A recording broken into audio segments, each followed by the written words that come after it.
ఉచిత varicose veins consultation మరియు screening, సర్జరీలపై special discount. భారతదేశంలోని బెస్ట్ వెరికోస్ వెయిన్స్ ఎవిస్ హాస్పిటల్ని సంప్రదించండి.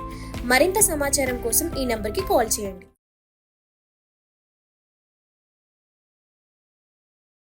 హలో ఎవ్రీవన్, మీరు చూస్తుంది సుమన్ టీవీ. నేను మీ కీర్తి. ఈ రోజు నేను రెయిన్బో హాస్పిటల్లో ఉన్నానండి. నాతో పాటు ఉన్నారు consultant paediatrician and ఎండ్రోకైనాలజిస్ట్ diabetic doctor లీనతారెడ్డి గారు. Hello ma'am. హలో మ్యామ్, ఈరోజు మనం డిస్కస్ చేయబోయే టాపిక్ ప్యూబర్టీ ఏజ్. అసలు ఎన్ని రకాల డౌట్స్ అండ్ క్వశ్చన్స్ ఉన్నాయో.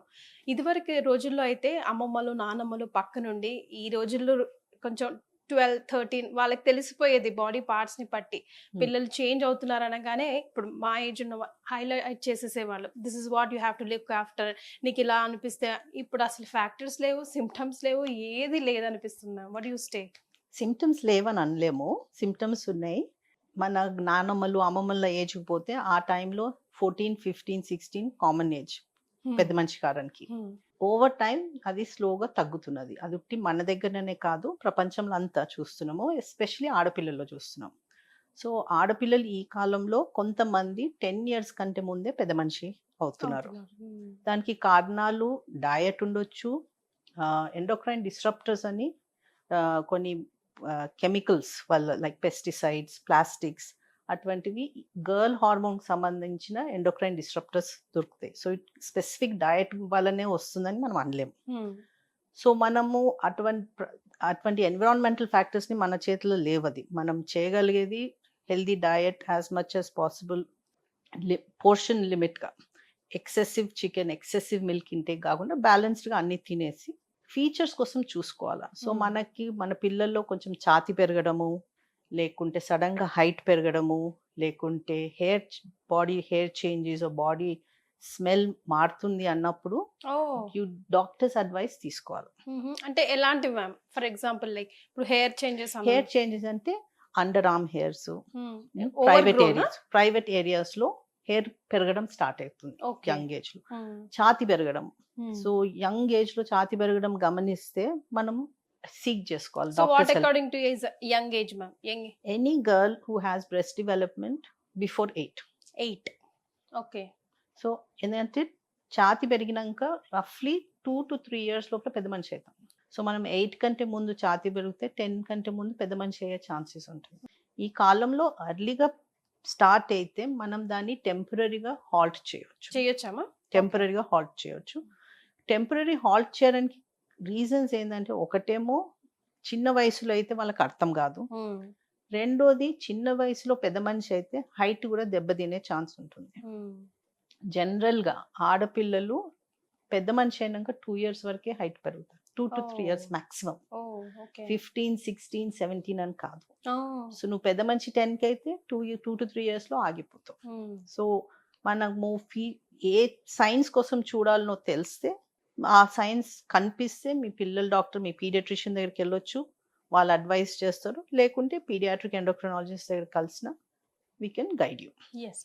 సో ఈ ఏజ్ అంటే ఫర్ ఎగ్జాంపుల్ ఇప్పుడు మీరు చెప్పారు కదా మ్యామ్, 8-9 years దాటితే బాడీలో చేంజెస్ వస్తే, ఈవెన్ స్మెల్ కూడా అన్నారు, స్మెల్ వచ్చినా పెద్దోళ్ళ చెమట వాసన పిల్లల్లో ఉంటే అది కూడా ఒక sign of puberty.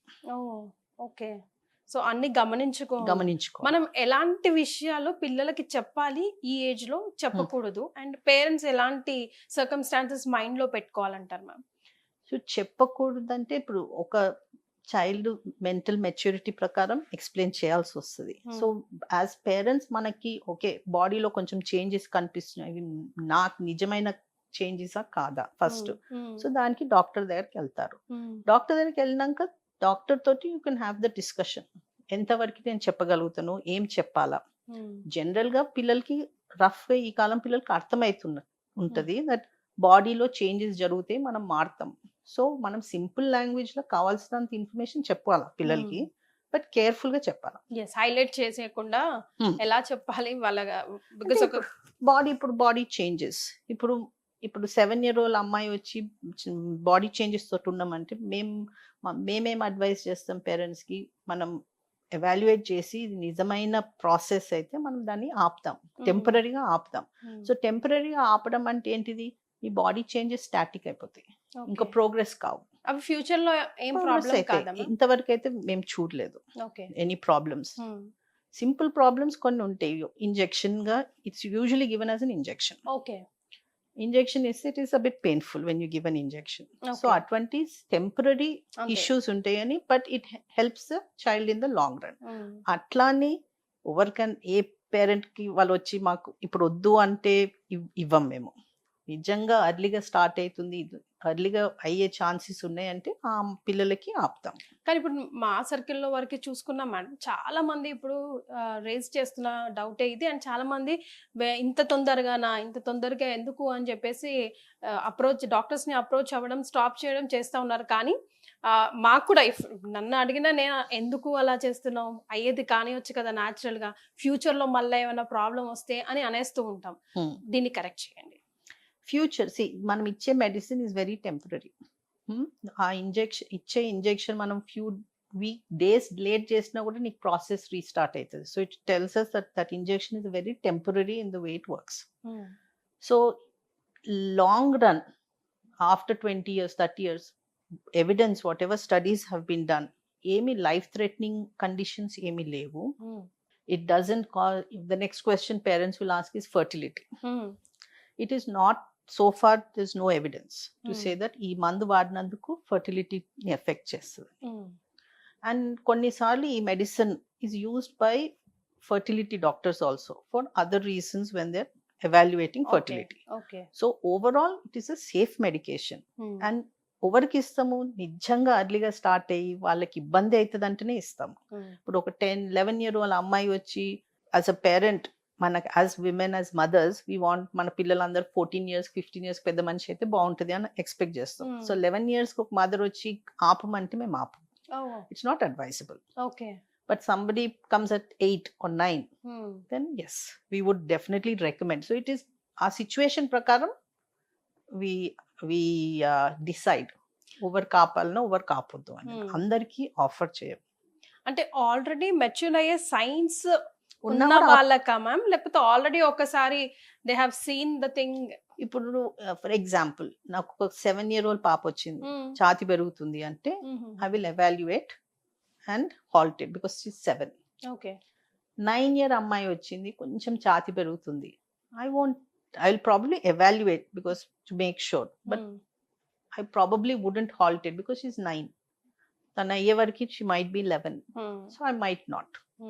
So it's based on child's situation, age, maturity, parents. We discuss it with the parents. It is not a single-sided decision. We sit down with the family, discuss what the pros and the cons are, and we offer the option. It is not a compulsory treatment. It's an option that is available. Yes. And then the parents have come to us not knowing that there's an option. I didn't know. If I had known, I would have done this. And there's an option which is available. Again, puberty is a normal process. It's a normal thing which happens in all girls. So it's not a disease or something to be scared about. But if it starts early, we have an option to halt it temporarily. We can halt it in boys also if needed. Okay. But in general, we're not seeing early puberty in boys. ఈ మధ్య కాలంలో girls కే ఎక్కువ చూస్తున్నాం. Boys usually are coming at the normal age. So interfering is not a must, but చూడమని అయితే కాదు, boys లో కూడా కొన్నిసార్లు అవుతుంది. ఓకే మ్యామ్, మీ సర్వీస్ లో ఏదైనా పెక్యులర్ కేసు దీనికి సంబంధించి చూసారా? ఇట్లా కూడా జరుగుతుంది అని మేము కూడా అనుకోలేదు, బట్ ఇట్లా జరిగింది అని చెప్పి. I will share one of my this thing to you. మా కజిన్స్ లోనే లైక్ షీ సమ్ 7 or 6 అంతే, ఆ ఏజ్ లోనే she got the her puberty. Doctor దగ్గరికి వెళ్తే తన లైఫ్ స్టైల్ ఏంటి అని అడిగింది. ఇద్దరు డాటర్స్ వాళ్ళకి. పాప సెకండ్ పాప ఫస్ట్ మెచ్యూర్ అయింది, పెద్ద పాప ఇంకా అవ్వలేదు అసలు. దెన్ రెగ్యులర్ గా తన milk, chicken, egg he's her breakfast. So stop that, maybe అక్కడ ప్రాబ్లం వచ్చిందేమో అని చెప్పి. Of course she's under medication అనుకోండి, బట్ ఆయన రేస్ చేసిన పాయింట్ అయితే ఇది. అలా ఉంటుంది, అక్కడ నుంచే స్టార్ట్ అయింది అసలు. అమ్మ చికెన్ అప్పటి నుంచి అవాయిడ్ చేయాలి, మిల్క్ అవాయిడ్ చేయాలి, ఎగ్ అవాయిడ్ చేయాలి, ఎందుకంటే వాటికి కూడా ఇంజెక్షన్స్ ఇస్తున్నారు కదా, అది పిల్లల పైన హార్మోన్స్ పైన ఎఫెక్ట్ అవుతుంది అని.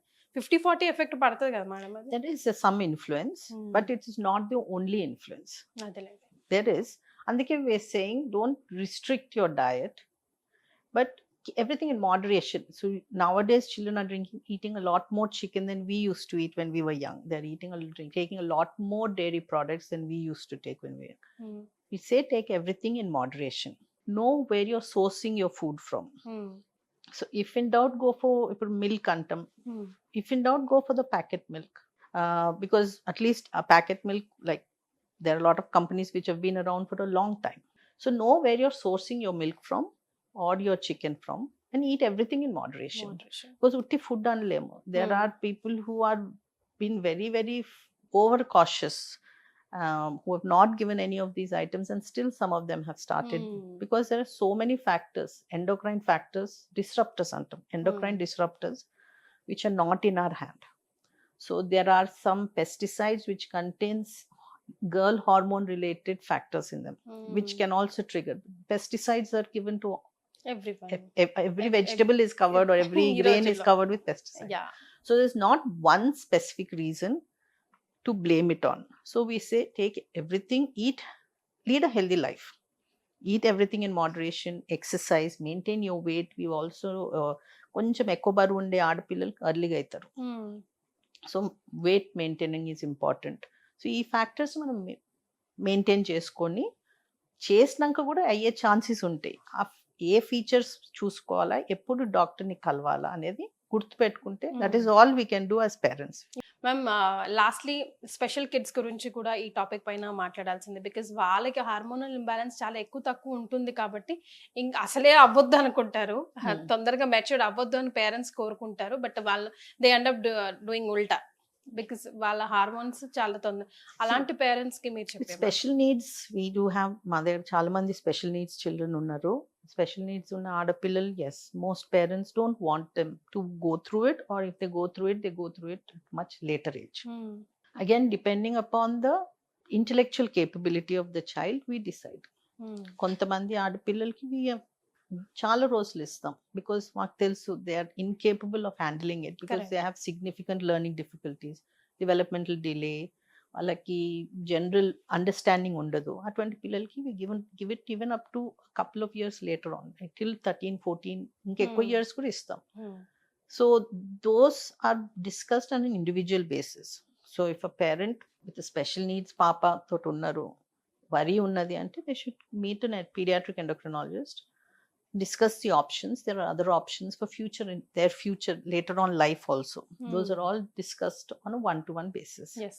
But yes, we can consider in these special needs pillalu, and we can consider it for a much longer age as well Yeah. compared to a normal child. Right. Thank you so much for joining us, ma'am. Thank you.